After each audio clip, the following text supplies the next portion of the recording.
sis. Um, How you doing? I'm doing great. Feeling good. What what's up with your t-shirt bio? Oh, it's on this side. I'm like, oh Yeah, yeah. you Um, always have the dopest t-shirt, so I wanted to yeah, talk. bio is it's in Creole. It means like give them, but it's also a concert series by a DJ called Michael Brune, and he's amazing. I've been going to his concerts every year since like 2018, and he invites artists from all over the world, all over the diaspora, to come to his concerts who he's done collaborations with. And Mm, it's so fun. It started out in like a small little room, and now he was in Barclays last year. Like it's just mhm. grown. So yeah, Yeah. bio, give them Well, the world, give them our culture is oh, what he I love does. them. Give them, give them. I Yeah, love that. And that's why we're here today to yeah, give them. yes. I To think give. I chose this shirt for that too. Like Yeah. let's some of my Yeah. shirts have connections to our episodes. Yeah. So what are we here to give? So this is the beginning of a series of dialogues that we came together to record. Um, and it has to do with us really being multidimensional, high capacity, achievement oriented Black women who were taught to be strong. We were Hmm. taught to be strong Black women, which always meant projecting success to the world, having to show up in various roles and titles and institutions. But, it was over the course of our lives, we've come to understand that there's a cost to that. There's a Hmm. cost to that. And so we really wanted to show up today and in this series to get real about what that experience is like, what that journey has been like, what the cost of that is like, how we've been able to return to ourselves, to reclaim those fragmented parts, repair, and how we need each other, right? The communities that we need to support us and pulling the pieces back together. And so that's what this is about. And today's episode in particular is about where did this come from, this idea of strength, and what were the lies that we were told or the Hmm. lies that we told ourselves, because Yeah. we also tell ourselves lies, Hmm. and a little bit about us and our history. So like I said, we are multidimensional beings. And so for you, what does that look like, Lisa Marie? For me, I'm a storyteller and a strategist. Mm, Sometimes those show up in my life separately, and sometimes they're together. But that's the relationship that I have when I view the world is through stories or through coming up with plans and organizing. yeah. And we're, like I said, we're both pretty accomplished. We have multiple degrees and certifications and all those things, but that's not all of who Mhm. we are. I'm curious, just so people understand your obsessions. What are some of the things that you're obsessed about? What does that look like on a day Yeah. to day for you? Obsessed with ending exploitation and extraction. Like that just it just really gets on my nerves and makes me upset with how we extract people, places, the planet. Hmm. So for me, that shows up whether I'm volunteering with like environmental organizations or through my work with economic mobility, this real Mm, inspired and moved to help people achieve their goals. So whether that's being an entrepreneur, whether that's getting a job, whatever that looks like, I really love doing that and thinking about like the ecosystem in a community, all the different assets and places and resources that I could bring to people to help them achieve their dreams. So I always think of that. There's I think I read in The Artist's Way, there was like a story that was told that a man didn't want to die with the music still in him. And mm, I think about that a lot when I work with people. I don't want them to die with the music still in them. So try to mm. pull that out and let them know, oh, if you want a job, you want a business, whatever it is, like you have it in there. And I would love to bring it out for them and find the resource to bring it to them. Yeah. And you do that also very graciously and creatively. I'm deeply inspired by Thank the you. way your art, your self-expression, who you are, your essence, your ashe really shows up in Thank you. all the work that you do. Yeah. And you're to me, I'm just like, wow. When I see you, what you can do, what you do is just it's amazing. And I'd love for you to share it with people. Oh, well, at my core, at my essence, I'm a teacher. Mhm. Um, I am deeply obsessed with understanding human beings, what motivates them, what drives them, and really supporting people to reach their full potential, to Mhm. express their creativity. And I'm very well aware, as a Black woman who was first generation college, all of the structural barriers and obstacles that are in place that Mhm. have gotten in the way of marginalized folks doing that. But also the internalized prisons and the barriers within ourselves that have gotten in the way, right, of Yeah. us reaching our full potential. So, for me, that looks like being an organizational psychologist, being a coach, being an ordained minister, being an entrepreneur, a founder, the sort of energetic steward of Earthseed. It shows up in multiple roles and titles in the world, but at the core, it's really about human potential, particularly for those of us who have been, as you say, extracted from, Yeah. ignored, marginalized. And so I feel like it's so important as Black women for us to come forward and to constantly remind ourselves and others of what is possible. And Yeah. so that's what this real conversation is about. So this conversation today, this episode today is really about the strength and where did that come from, right? This projection of strength. Um, where were we taught to be strong? How did that show up not only in our personal lives, but in our families, our relationships, within the context of community institutions? And then ultimately, what were some of the costs that we were not aware of? So where would you like to start? Um, when I think of that, I think the first story or thought that comes to mind is when my mom passed. She passed away when I was 15. And Mm-hmm. so like my dad did everything to ensure that we had everything we needed. Like my grandma came and lived with us for a bit. We had someone who lived with us to cook and clean, so we had everything there that like would replace, I guess, my mom because she stayed at home. And so no one explicitly said I had to do certain stuff because it wasn't like he wanted us to be kids and like live our lives. But I do remember after she passed away, one of her friends had said to me, like, you're the mom now.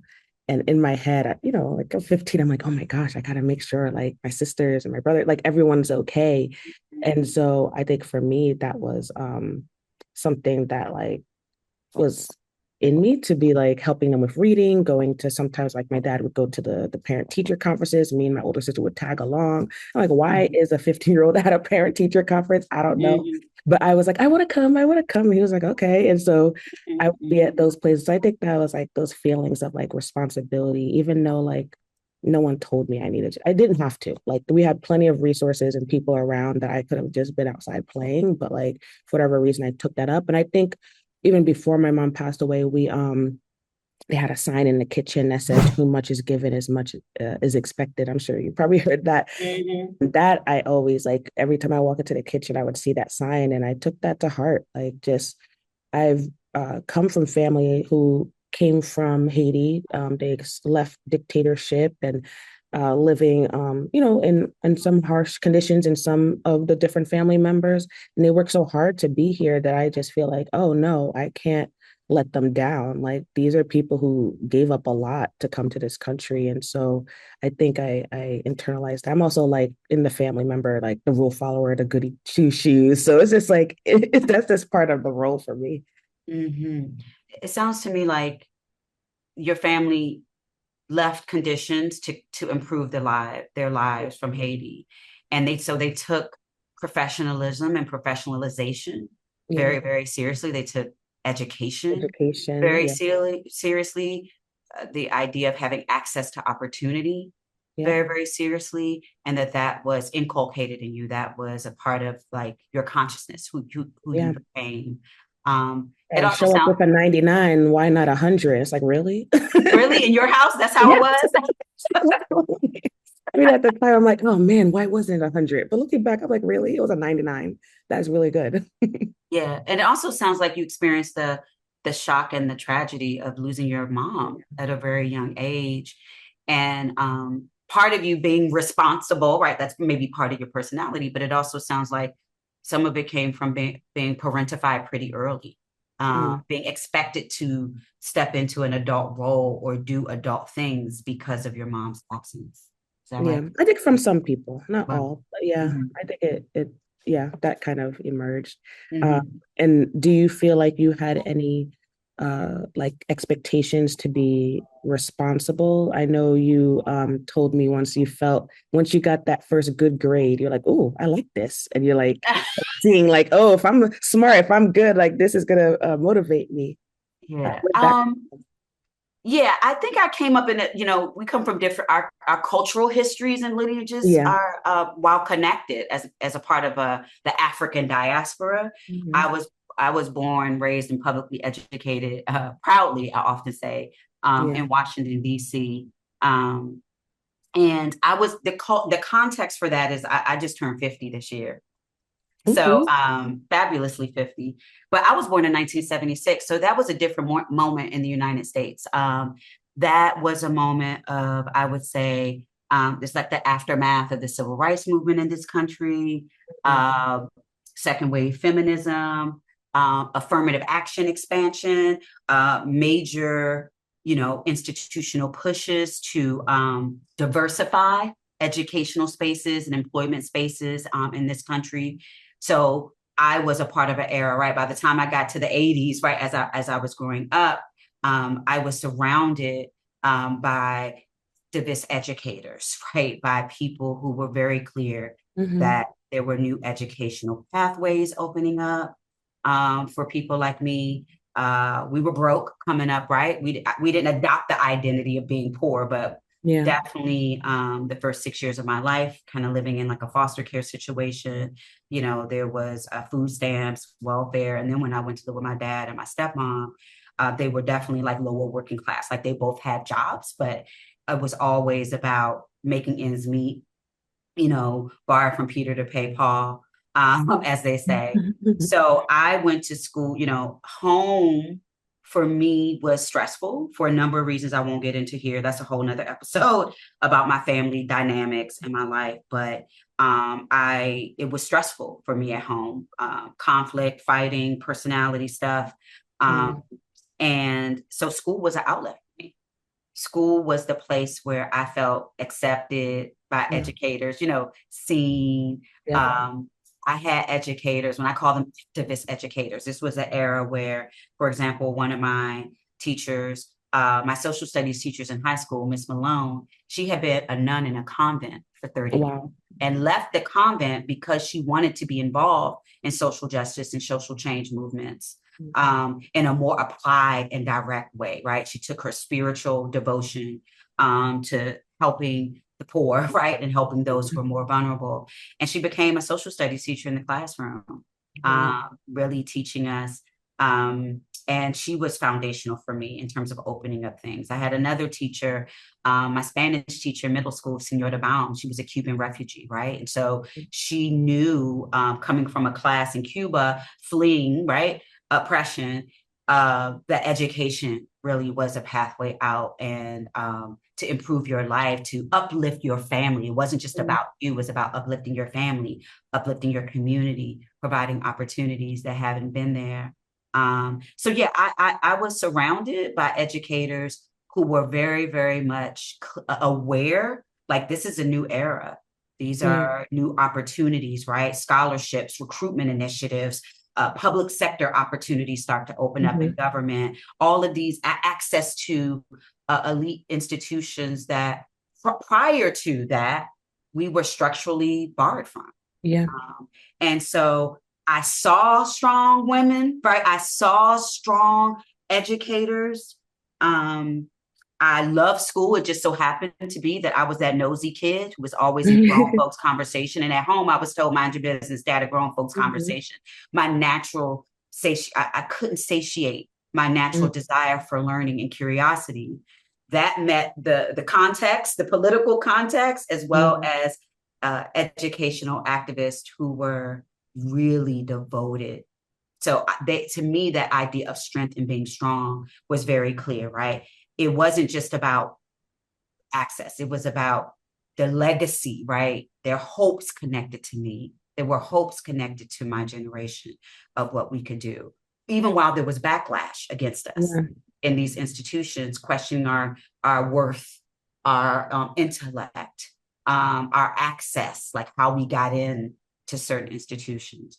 I will also say I got to give a shout out to my stepmom because even me, though me and her had a lot of tension growing up in terms of our personality, my stepmother was also absolutely a strong Black woman. You know, she was, her family came up, migrated up to DC from from North Carolina.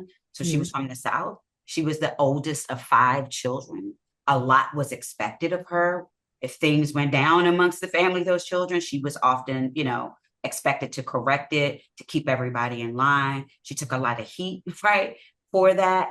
And she embodied to me a strong woman who didn't take shit. You know, like in order to survive in this world, in order to be respected by people, like this is need to the way you need to show up. We can't expect as Black women to have protectors and people, Mhm. you know, really uh creating space for us. So we have to take space and make space. And so that's who I was surrounded by, right? Like that's the political economic context and the kinds of women I saw. So And how did that's that show up in strength for you? um to me, I would say it really showed up is that you can't fail. Mm.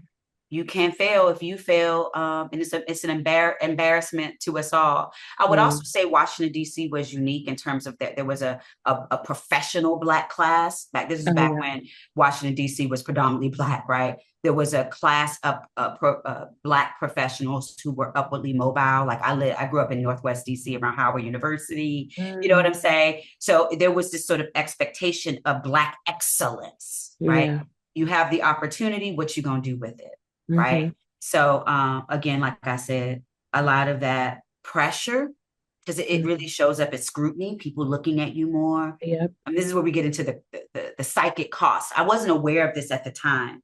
I Hmm. was just going forth, right? Yeah. More degrees, more access, like doors opening for me, you know, scholarships, loving to learn, doing my best. But it really did show up as more scrutiny, right? Around that excellence, pressure, I would say the representation burden, like, oh, you're representing not just me, you're representing us, Yes. Yeah. right?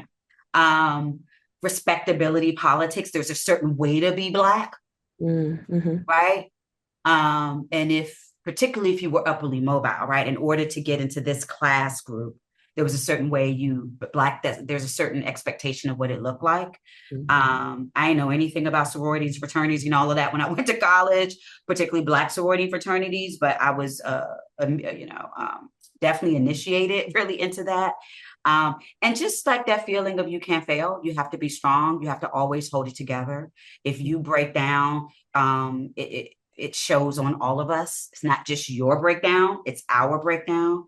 So that's a little bit of the way it started to take its toll. How about you? How did it start to this call pull to be strong, to present as strong and outwardly successful? How did that start to take its toll on you? Um, I think like stress for sure, depression, not knowing it was that, but like Mm, when they told me I was depressed, I'm like, oh, okay, that makes sense. You know, losing interest in things, like feeling sad, like alone, not in like public facing, like with my friends and family, still putting on a face, but like mhm, internally, like mhm, struggling. I think about like when I went for my PhD program, how it was like a big deal. Like, wow, we got a PhD program. Like, I do have doctors, like dentists and physicians in my family, but no one has had a PhD. So it was like, oh, wow, like, okay. And then Mhm. they had a goodbye dinner for me. I was still like stuck on my old phone. Like my friends and family got me a smartphone at that time, when Yep, it yep, first came yep, out. yep. So they got me a Mhm. phone. I drove across the country. It was like this whole thing. And I'm over there and I'm just thinking, like, I think 3 months in or so, I didn't want to be here. I actually have I'll read it, I have a journal entry that I had. Oh, I love yeah. the journal. So I actually, it's Me interesting because I too. didn't have all these like documentation of like how I'm feeling. And one day I was flipping through this and I found this entry that I wrote in Mm, March 15th. And I had started school in August. So mm, it's now in March. And I wrote, I'm stressed and overwhelmed. I don't know how to be a good student. I don't have good study habits. And I worry I won't complete the program. I kind of don't want to. I need money. I don't want to disappoint people. I'm so mm, lazy and I need to get my life back on track. I have like underlined on track. Um, mm. but I think in those moments I was feeling like just very down, like some things people that were saying microaggressions that I hadn't really experienced before because before that, yeah, I just like wasn't experiencing that in New York. Like it's a different environment. Um, Right. and that was hard. So, Like, how do I go back home after drive like this whole after what 6 months and I drive all the way back? Like, yeah, I don't want to do this anymore. So I just pushed through, which I think that led to the like depression and all that. Cause now I'm doing something I don't want to do, but I'm like, yeah, 3 months in, 6 months in, and I had to push to finish. right. So your journal, thank you for sharing that journal entry. It really demonstrates like where you were in terms of your emotions and your feelings. And it's so interesting, like you were having this nervous system strain, you were feeling these sad feelings, you were feeling anxiety, right? Yeah. We're beginning to feel the emotional cost of that. Like, how did you know that it was something more serious than just feeling blue or feeling down? Was there like a moment where you realized, like, oh, I'm isolated, I'm feeling these feelings, they're really taking a toll on me and my Yeah. performance. I'm hiding this from my family, right? Like, I can't really let them know how much I'm struggling. Like, what was the shift? There it wasn't until later when I had to like go to the hospital and all that. But in that moment, at that time, there was none. I just kept pushing through, like kept going to class, participating in activities. But like at home, like sometimes I would be like crying, like just like in my bed crying, like stuff like that. But I don't know why. I just wasn't thinking like, oh, there's something wrong. I'm just like, oh, I'm just like tired. I'm just staying up late. But it's like, no, you're crying because of this, or like gaining weight, gained so much weight during my PhD program, but not Mm, realizing like, oh, this is when I'm stressed. I mean, now knowing this, when I'm stressed, mm, I'm gonna be eating. yeah. And so those were things that maybe from like, maybe I didn't know. It wasn't until Mhm, later that when I start having to like reflect and think, mhm, that's like, oh, these were things showing up like for a very mhm. long time. Yeah. Yeah. Um, I think that's so interesting because what I'm hearing is your persistence, right? Yeah. Like even though you weren't feeling I'm well, definitely a you very determined, you're determined. very persistent, right? That's the drive that comes from us culturally, right? Within the context of the African diaspora, like just really like just pushing through that endurance that's required, the strength, the resilience. That's really resilience, but Yeah. also how that can sometimes lead to emotional suppression, Yep. like not really being aware. I think for me, I relate to that because I genuinely love my work. I genuinely Mhm. like studying. Once I got into leadership positions, right, whether it was at the university or in a pretty well-known nonprofit, and became an executive and a senior leader there. It really wasn't until I got there that I realized that I was splintered, fragmented into different parts of myself, Yeah. that I was suppressing my emotions, um, and that I was getting subtle messages from the environment, and sometimes not so subtle, right? So, for example, me showing up all proud with an idea that was all evidence based and rigorous and research, and me being told, oh, well, that's kind of wonky or too Yeah. intellectual for what we need. And it's like, oh, okay, I thought I was doing the thing that was requested of me, but being told to like tamp it down. It's too smart. You're too loud. And so I started to like mask, right? Like different parts of myself, like, okay, which part of myself can I bring to this conversation? Because I Mhm. can't bring my whole self, my full self isn't really fully invited here. Um, and so, yeah, I think that's where I relate. And so you realize as you move ahead that, wow, I'm feeling bad. And I'm Yeah. finding all of these ways through food. I relate to you around food, Yeah. like eating, emotional eating, so that Hmm. distracting myself with things. We'll talk more about that in the next episode, right? But it's Yeah. like there were just different ways that showed up for me in my life. Yeah. And do you feel like you've that has helped you in now in the future identify when you're feeling like stressed? Like if you think about you now and you look back, was it, I know we don't like these experiences, but it helps us get stronger for the future. At the moment, no. Yeah. I feel like it it started to show up more, first physically and emotionally for me. Fixed like you know, weight gain, feeling really exhausted and tired, burned out. Yeah. Trying to find ways to hold it all together, being the one to hold it all together, not really having containers for myself, right? So I would show up to be the space holder and to hold the container for other people's growth, Mm. transformation, pain, and suffering. But I didn't really have that really for myself. Mm. Yeah. So I want you to share some of these quotes that you have from you have some really inspiring quotes All right, which one? that really Let's see. yeah. I think about just like thinking about how we started, why we were doing this. We were just talking about it, and like you're so encouraging. You're like, let's get you out there. Let's do this together. We have such great energy together. And it reminds me of Toni Morrison, who says, like, if there's a book that you want to read, but it hasn't been written yet, then you must write it. And if we think in the context of this, it's a video, but if there's something you want to watch and you haven't seen it yet, you should record it. And so here we are. And that's something that I think is really important because um, there's other people who might need to hear this. And even for us, like to talk through this, it's a good reminder for me as well. So that's something that, yeah, I've really enjoyed. Like, we're talking and brainstorming and collaborating together. And I'll share another one. But I was recently reading Justice Ketanji Brown Jackson's memoir, and oh, it was so inspiring. I cried like 4 times Really? reading that. Oh, need to And read it's that. not, yeah, it's not necessarily like the writing that was making me cry, but it was just the thought of, wow, this is someone who maybe 2 generations ago had family that were enslaved. And now you sit on the Supreme Court. And every time I think about stuff like that, it just gets me emotional when I'm reading certain parts of her story. And I'm just like, Mm, wow, like this is sometimes why the systems are holding us back, because look what happens when you can get some opportunity. And she worked very hard. And so she talked a lot about, like, the same things that we're talking about, pushing hard, achieving, and all that. But then she says, if one is to pour one's heart and soul into a great selfless assignment, then one must always have a way to replenish the spirit.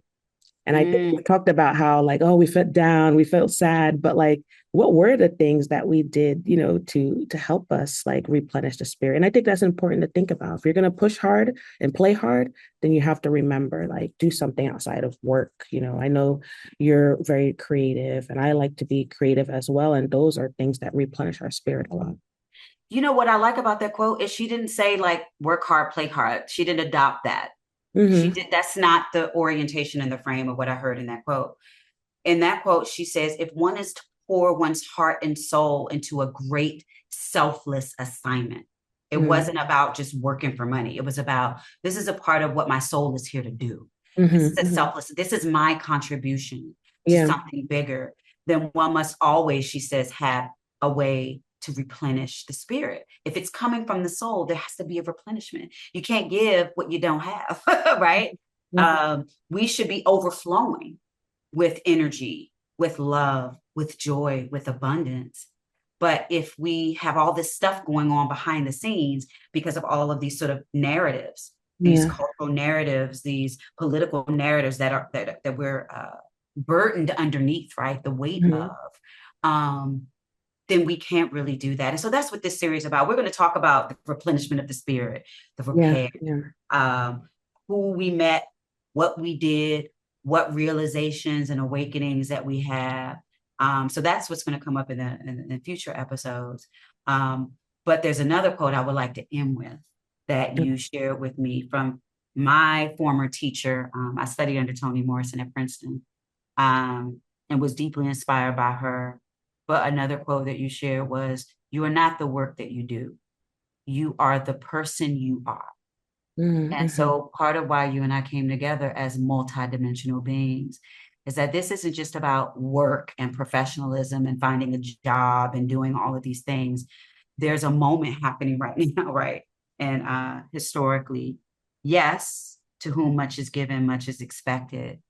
But we have so many different, right? The women we quoted right here, different expressions of that creative spirit. And so that is why we're doing this as a public offering, as a public memoir, a living memoir, an active I love that. journal, right? Of being able to create a space and an opportunity for people for us to speak and see ourselves so others can also come and join the conversation and the dialogue and be seen. So that's really how I see it, as a reclamation, of return to self, refusing as sort of a revolutionary act to allow ourselves to be fragmented and to be boxed in by different labels or titles, and to really show up in our full expression. So if I think what we'll end here, I'll give you the final word in a minute, but I was just saying, if it's resonating with people, if you want to follow us on this journey, there will be more episodes, right? We're building a space for women, specifically women of color, Black women, to speak truth, to show up vulnerably, to reconnect with themselves, with us, with one another. And so if you think there's anybody who could benefit from these conversations and these dialogues, please share it. We also want you to write to us, talk to us. We want to provide that space.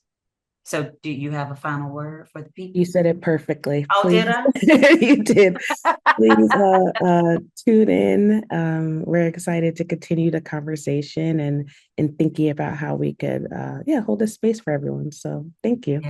Yeah. And it starts with telling the truth and really showing up and showing ourselves. And I think we began that today, like telling a little bit about like who we are, where we come from, and the truth and the trade-offs, if you will, the cost when we're not aware and awake and conscious of what's happening. But it's all for the good. It gets back to what you were saying earlier. You know, I'm 50. So as I look back and get older, I'm like, wow, interesting. Everything happened just the way it was supposed to happen. I was supposed to experience that pain and suffering so that I could say enough is enough and come into my full power and potential and awakening. And so these stories are important. Our experiences are important. And so we welcome you to join in that dialogue. Yes. All right, sis. All right. We'll see everyone soon. Until next time. Peace.